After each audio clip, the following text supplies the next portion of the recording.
Hello and welcome to From the Be All End, the Burnley podcast. I'm Andrew Greaves. Joining me for this pre-Nottingham Forest preview, Justin Connolly and Chris Borden. So the Clarets going into Saturday's game still smarting a little bit from that 1-0 defeat to champions Liverpool, a 93rd and a half minute penalty award for a handball against Hannibal. I know the lads tackled that in the rapid reaction on Sunday. We'll perhaps touch a little bit on that, but we're mainly going to be looking ahead to that Forest game. Ange Postecoglu's side coming into Turf Moor on the back of 2 defeats in the last few days during his first week in charge. And then we're going to have a bit of a chat about atmosphere and enjoyment levels this season. But Justin, I know me and you weren't on the rapid reaction. Going into work on Monday morning, did it affect your mood? Did you kind of take positives in the fact that we'd pushed the champions, this all-conquering, multi-hundreds of millions of pounds side all the way? And it was a little bit of a, rick really from Hannibal that cost us what would have been, I think, a deserved point. Yeah, I think that describes it perfectly, really. I mean, it was massively disappointing not to get anything out of that game after they've played so well. I mean, you mentioned it there. They're not just the champions, are they? They're the champions who've invested another sort of hundreds of millions of pounds in the side. So to play like that against them and to keep them quiet, I think it was just one of them games where we just played long enough for the ref to be given an opportunity to give them a penalty, and of course they're going to put it in. I couldn't see them scoring any other way. I mean, whether. The game, the game was turned on that decision, really, didn't it? I think the more I think about it, the more I watch it over and over again, he does sort of seem to move towards the ball a little bit, doesn't he, with his arm? But at the time, when I was at the game watching it, I was sort of right behind it. It did really look like a really natural response in real time from him to sort of turn away and sort of put his arms up to try and sort of... I mean, the guy smacked the ball at him from, about 3 yards away. I don't know if he could have done that deliberately. I think it was just a natural reaction. So I don't think those should be given as penalties. I think there's got to be some intent involved in it. But that's it. By the letter of the law now, I suppose it was a penalty. Sending off was disappointing as well. I don't think that affected the game that much at the time, but I think losing Big Leslie for the next game is a bit of a blow, because I think he's been one of the brightest of the new signings. So yeah, I mean, there's a lot you can take from it, can't you? A lot of positive you can take from it. I haven't seen anything yet this season that makes me think that like relegation is an absolute certainty. In fact, quite the opposite. The more the games go on, the more I sort of think we're in with a real fighting chance. Yeah, and Chris, I mean, we were talking just before we started recording in terms of the masterclass. I mean, we've triggered all these Premier League fans and we've triggered all these Liverpool fans and all these neutrals, but there is. I'm probably a bit like you and a bit like Justin. When you've watched Burnley in the Premier League have as absolute dog shit a season as we did under Vincent Kompany, there's a real joy in watching that level of determination, bodies on the line. I'd say it was Dyche plus, wasn't it, in terms of that kind of, the personnel, the way we restricted Liverpool. I know Sean had some really good results, and I'm sure Scott Parker will get us some really good results this season against teams we're not expected to get results against. But for all of the belly aching and that, and the kind of many comments on YouTube, so thank you very much to a lot of the Liverpool fans who were commenting, but there is as a Burnley fan, you don't mind that, do you? I know some people are kind of like, I hate the Premier League, but you don't mind watching a defensive masterclass like that, do you? Not at all. It's a badge of honour, isn't it? But it seems like we've triggered the non-Scouse Liverpool fans who can't spell Anfield. Never mind, they've never set foot in Anfield, so I don't mind that at all. Don't mind that. If they can't appreciate, ultimately, every aspect of the game is an art. Whether you're whipping in a glorious cross, the art of the finish, assists, little simple passes, saves, whatever it is. But to organise a team to the nth degree, like Scott Parker did, and bear in mind that he threw Josh Laurent in there, whose only experience as a defender, never mind a centre back, was against Derby in the previous Yeah. round of the Carabao Cup. He was ludicrously good. You know, the discipline, the concentration, the organisation, the teamwork. You know, the work on shapes, spaces, cutting passing lanes. You know, where we're going to let them have the ball, when are we going to press them? It was absolutely magnificent. You know, I say we're looking at it from a Burnley perspective, and you know, people have called us every name under the sun. We're football terrorists apparently, and you know, then Liverpool had to go and play Atletico Madrid, who were renowned for that sort of brand of football as well. But if you can't sit and admire, I mean, it is the destructive side. I saw it. Was it the quote from Michael Owen, one of his recent interviews doing the rounds, where he was saying it's far more easier to be destructive than creative. You know, it's easier to knock down your house than it is to build it, sort of thing. Which you got to, the usual comments that Michael Owen gets his way, but it's it's to be admired. We haven't got, like Sean used to say, you cannot take these players on at their game because they're better at it than you. And we negate it. We negated Liverpool. See, I've watched it back. The only saves, like I said, Dubravka's made a save from Soberslai. Verts is sort of squirted one wide, and etc. But there's nothing really where you thought, whoa, what a save that is, and he's kept us in it, sort of thing. I wasn't even that nervous that we were going to concede. No, as the longer the game went on, I was like, well, they've tried everything they've got, and everyone's talking about Salah having a poor spell of form. Well, there's a reason for that. That's because we put the lid on him, didn't we? I don't like this idea that defending's not part of the game. It's like when your goalkeeper's the man of the match, people say, "Oh, well, there you go. That says everything about your performance." And I think, well, goalkeeping's part of the game as well. If you've done that well, you deserve to get something out of the game. I don't get it at all. I think what they want you to do is just stand aside and let them score, don't you? Of course you do. But it's that's all the natural chat, rhythm, isn't it? That's the natural rhythm and hierarchy of the Premier League, isn't it, Chris? Oh, yeah. Well, it's all the chat about number of chances, number of clear chances, XG, possession, blah, blah, blah. Because I think, was it Micah Richardson said, Burnley are done to there. And he was getting hammered. In what way did Burnley deserve anything from that game? Well, they did for their defensive efforts.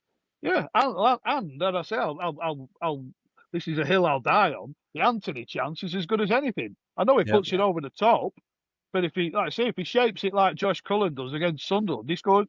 There were 2 or 3 breakaways as well, which could have gone a different way on a different day. So I don't think we totally lacked ambition. There was a plan, wasn't there? Yeah. I was listening to Scott Parker today talking about the flexibility that we're going to need this season. He looks at the opposition and goes, right, what do we need to do to give ourselves the best possible chance to get something out of this game? And that's what he decided to do against Liverpool. And you can't say he was wrong. Yeah, and just touching on something, Justin, in terms of something else Scott Parker said. He's seen improvements. He's seen improvements since the first game, where he said, "I felt we looked a little bit uneasy, a little bit overawed."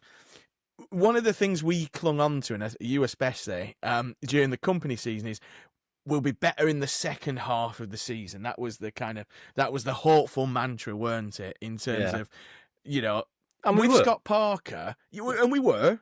With Scott Parker, you feel like we're starting at a better base camp to continually improve, don't you? I mean, Chowner will get better and sharper. I thought he did really well. I don't think Ugachukwu still looks at 100% match readiness and sharpness, and I think it was a bit of a tired challenge for the second one. But do you get the impression that absolutely I expect us to be better in the second half of the season, but we've got 3 points on the board well in advance of what we did under Vincent Kompany. We've seen pragmatism from Scott Parker. I mean, Josh Laurent as one of the centre halves is as pragmatic as it comes, that we didn't see under Kompany. Do you think we've got a better base that we're building upon, that actually, wherever we are at Christmas, as long as we're in touching distance, second half of the season will materialise in the way we kind of hoped it would 2 years ago? Yeah, I think you can't win football matches if you concede 3 goals every game. That's in the Premier League when you're Burnley, because you're not going to score 4, are you? So we come into this season in a totally different position to last time. We haven't ripped the squad up and signed a entirely new squad of inexperienced players and expect them to come together, quickly enough to get enough points. I know we've lost, a centre half and a goalkeeper who were a big part of last season's defensive record, but that doesn't seem to have affected us that much. We've got that defensive base now, and we can go to these places where we just knew we were going to get smashed 4 or 5-0 with a reasonable hope of not conceding. So yeah, we are in a much better position, and we have got quite a bit of experience in the squad now. We've got Kyle Walker. It's very difficult for me to imagine a side with Kyle Walker in it getting relegated. So yeah, we're definitely in a much better position to have a defensive record that we can build something on. Yeah. So that's the positive that I'm taking out of the first few games, because by this time in that last Premier League season, we'd lost every game sort of 3 or 4-0, haven't we? And it was just it was the same story every game. This isn't that. It's different every time, and that's a really positive sign, I think. Yeah, let's look ahead, Chris, to Forest on Saturday, because we've got a chance, another home game. I know we've got City the weekend after, which I think will be a test of where we're at going to the Etihad, and our usual record there. Anything less than that can be seen as a positive. But Forest, a bit of a strange start to the season. Kind of started well enough. Got beat by West Ham. Obviously, there was the big fallout, the kind of deteriorating relationship between Nuno and our mates, the big Greek. They brought Postecoglu in, fairly easily beaten by Arsenal, looked fairly toothless against Arsenal, picked up a couple of injuries, and then midweek got knocked out by Swansea, having been leading going into injury time. It's hard to know what Forest is going to turn up, but do you think Scott Parker might sense blood, given Ange's record in the league over the last couple of or the last season at least, the season and a bit, and the fact that he will build on those positives we saw against Liverpool? Well, if he was planning ahead, it's probably one of those. Forest were under Nuno, quite like not dissimilar to ourselves. We're better exponents. I mean, because they're better players that sort of put together over the last 2 or 3 years, taking a fine, and a points deduction along the way for their misdemeanors. But it's they're quite a low block. Very good on the counter attack and play to their strengths. Very good. Who pictured Chris Wood having the sort of season he had last season when he left Burnley? And it's hindsight now. I think everyone sort of maybe looked at him and thought, well, Burnley have had the best out of him, and it's a good time to sell him. And you look at him now and you think, well, every credit to you. You're a top pro, and he's just gone on and prospered. People play to his strengths. He's not, he's never been lightning quick, but he's mobile, as good as anything in the air, and he's always found a range of finishes. He's not just a box goal scorer. He can leather one in from outside the area. He likes a little dink here and there, but it's what. But now with Ange, he's sort of. He said in his press this week, people were saying, when will we see, your print on the team? And he said Wednesday at Swansea. And to be fair, nice one, Ange. Just let's wait for that second season, shall we? What are you going to win? Jesus Christ.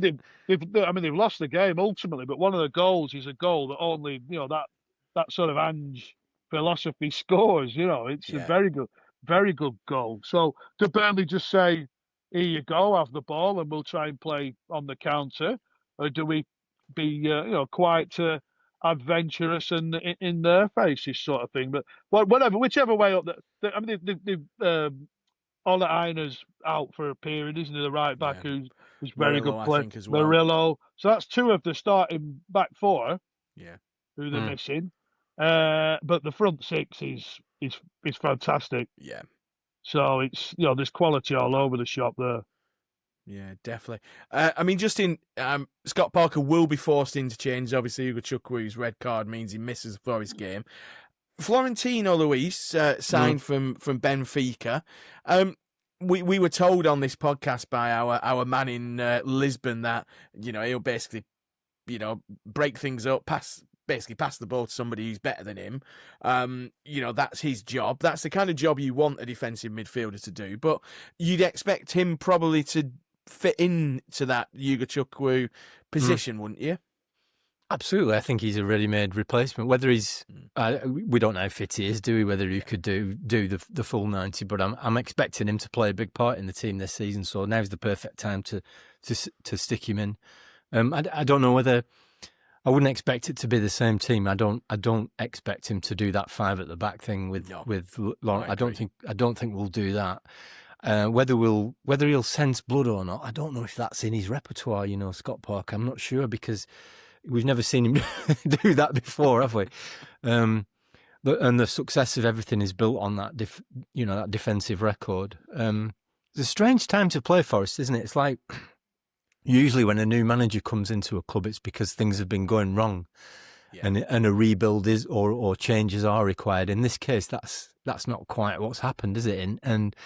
But he's gone for a manager who's totally different from the manager that went before, and history would tell us that kind of transition is quite stressful for the club where it happens. And I believe Nuno was quite popular with the players as well, so that might be another factor that kind of upsets them a little bit.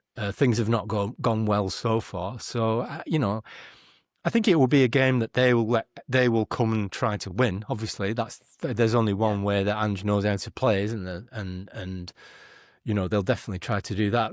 But I mean, we've got the talent, we've got the squad, we've got the players to hurt people, and we've got the squad and the players to keep them quiet as well. So I think it's one of the more unpredictable games we've played so far this season because it's all up in the air, isn't it? But if we take 3 points from this, we'll be bang on track, won't we? Yeah, definitely. And Chris, just because I think it's worth mentioning Lyle Foster in every podcast we do, given the start he's made, the kind of Forest back line, a bit like the Liverpool back line, look like one that enjoys a battle, enjoys a bit of physicality, probably doesn't enjoy Foster picking the ball up on halfway, turning towards them and running at them. I mean, again, a lot's made of his goal-scoring record, and, we've been critical of that on this podcast. But, again, it's one of those games where you just think, if we can get Lyle Foster working the way he does, that could be one of those opportunities. If we are going to let Forrest soak up the ball and hit him on the break, you'd see Foster as being key to that tactic, wouldn't you? Well, this is perfect for him. A team that's the defence has been based on sitting in and being quite direct, and all of a sudden are having to play, go a lot further up the pitch. They will leave oceans of space in behind, and he's licking his lips. I've no doubt. I said it's the formation of that back four will be slightly different. Zinchenko, I imagine, will start, and he's a gifted lad. So, but no, you'd be looking to prey on that. There'll be some insecurities there. I say they're not bedded in by any stretch of the imagination there, are you? So just try and prey on that space in behind as often as we can. Yeah, and just again, something Scott Parker mentioned in his press conference today was the role of the fans inside Turf Moor. And I know it's that cliche of, the 12th man and things like that. But have you noticed a difference in the atmosphere this season? I know we had the great win against, Sunderland, and then we had a good performance against Liverpool. And we've often tried to put his finger on, the club's often tried to put its finger on how do we create an atmosphere. And you've always been, if you play good football, you'll get the atmosphere. But I don't know, I get this sense the people who sit around me just feel a bit more vocal, like, you know, it's not necessarily egg and chicken performance comes before atmosphere. I think the pre-match atmosphere and the kind of, you know, we're moments away from kick-off, giving up for Burnley, regardless of Dominic's kind of, you know, trick to try and warm people up. I've found His that from minute volume. one, there's almost been, I don't know if it comes from, you know, Kyle Walker doing his funny little spit in the water everywhere, but I don't know, is it because we just have trust in this side and they're going to put their bodies on the line, so we have to do our bit? Well, A, have you noticed a change in atmosphere? And B, what do you put it down to? Yeah, I think it definitely seems a little bit more positive this season. I think last season, I don't think the football was entertaining enough, and I think we haven't reached the point yet where we've decided that we've if we play like we did against Liverpool every game, I think we might see that drop off a little bit. But I don't expect that. I don't expect that to happen. But I think we were happy to see that against Liverpool because everybody realised that was like not a bad idea. I don't know. You know, I don't know if that. I don't know if it's just where I sit. But even though there are more away fans in the cricket field stand. Yeah. They don't seem to be making as much noise as they used to when they were all packed on the other side. And I don't know whether it's to do with the acoustics or whether there'll be some maybe scientific explanation for it somewhere, but they just don't seem to be as up as they were when they were on the other side. And I think that's made a massive difference. But yeah, I think people are just generally. I mean, the atmosphere was always good before the start of the game. I thought we were always up for it. We're always, and then it's when you get that sort of plot, either the aimless plodding football of the early part of last season, or in the Premier League last time when we'd score give away a stupid goal after 30 seconds after that big roar of kickoff. But yeah, I do think it's better. It might be something to do with the change, but I think the longer the sort of positivity about the football goes on, the longer that atmosphere will remain in place, and it's been pretty good so far, I think. Yeah, definitely. And Chris, I mean, you know, we've all been in some brilliant atmospheres at Turf Moor. It is important. It's a bit of a cliche in terms of the fans can transfer the energy to the players, but you know, you've interviewed enough players who they're not just paying lip service, are they? You know, you speak to some players. I mean, Robbie Blake, I think was basically saying at half time as well against, you know, his goal against Man United, that kind of, you know, the atmosphere and everything. It's really important, Chris, isn't it? That, you know, this is we are as one, and again, that sounds really cliche and twatty, but we are as one because that's the strength in numbers we need to get a positive outcome come May. It's the underdog spirit. I say Burnley are always at their best when we're, you know, it's my generation that, you know, I grew up watching Burnley in the second tier and watched the drop and the rise again. But you know, in my lifetime, we've been underdogs. We've not been, you know, some Burnley fans are lucky enough to see Burnley be champions of England and playing the European Cup and this, that, and the other. And it's you know, that Blakey team, the atmospheres, you know, the cup games, you know, the place was bloody shaking. It was phenomenal. But we had a team that were going to have a go, and they were competitive, and they scared the bejesus out of, you know, the elite clubs. You know, we're not as free flowing or as exciting as that side, but it's we're staying in games. That's all we want. Yeah. Let's leave your sword and shield out there on the pitch every week, and let's get. But you know, let's say 2 years ago, half an hour in, we were 2 or 3 down, and it was bloody pointless. You know, you're not going to get an atmosphere. So Sunday, just pride. You know, in that we're taking one of the best sides in Europe, who had no answer to what we, you know, the plan would set for them, and you know, they've got out of jail with a lucky penalty. But it's that pride in players who will graft, put everything. You know, just laughing with my lad. That how many times he laughs every time he hears Steve. No, he loves it. He loves it. But the amount of times you can hear that on Sunday, with, you know, the interventions he was making. We've got a team here that we can hang our hats on. People know you know, the goalkeeper's not been here long, but he's established at this level. He's bloody good goalkeeper. Kyle Walker, obviously one of the Premier League greats. We've and we've got players that we've grown to love. Even the new guys. Let's say Chowner's given us something to get behind. In his little cameos and stuff. It's refreshing. We're not getting to know a new team and we're competitive, and I love it. Absolutely brilliant. I think also you can sort of see what the plan is. Under that company season, it all seemed so chaotic and like it just didn't seem to make any sense. On Sunday, you could see what they were trying to do, and you could see that every single one of them was committed to doing it, and the concentration levels were just off the charts. So when that's why the noise in the stadium towards the end of that game, when we were celebrating clearances like as if they were goals, weren't we? And that's why that was happening, because you could see what they were doing. They were executing it well. They were doing what and we thought it might work, and it nearly did, unfortunately. We've seen that those Premier League games can turn on in a moment, can't they? And we've got to learn a bit more about that, but it's all going in the right direction. Yeah, definitely. Just a couple of little bits on to pick up on. I mean, obviously one of the big changes this season is this arrival of the team with the team coaches coming. But I don't know if either of you lads saw the new suits that the players were sporting. Do check it out. I'm sure people will give us a shout in the comments.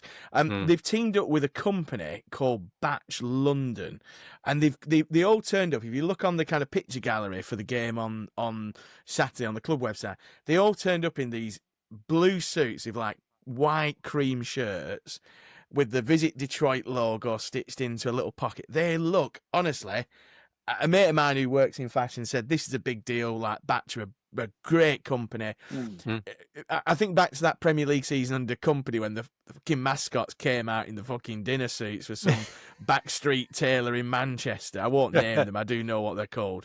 And again, we've talked a lot about upping his game in lots of areas, and there's a whole discussion around having to walk all the way around the stadium. But I'm really interested, definitely in the comments or on social media.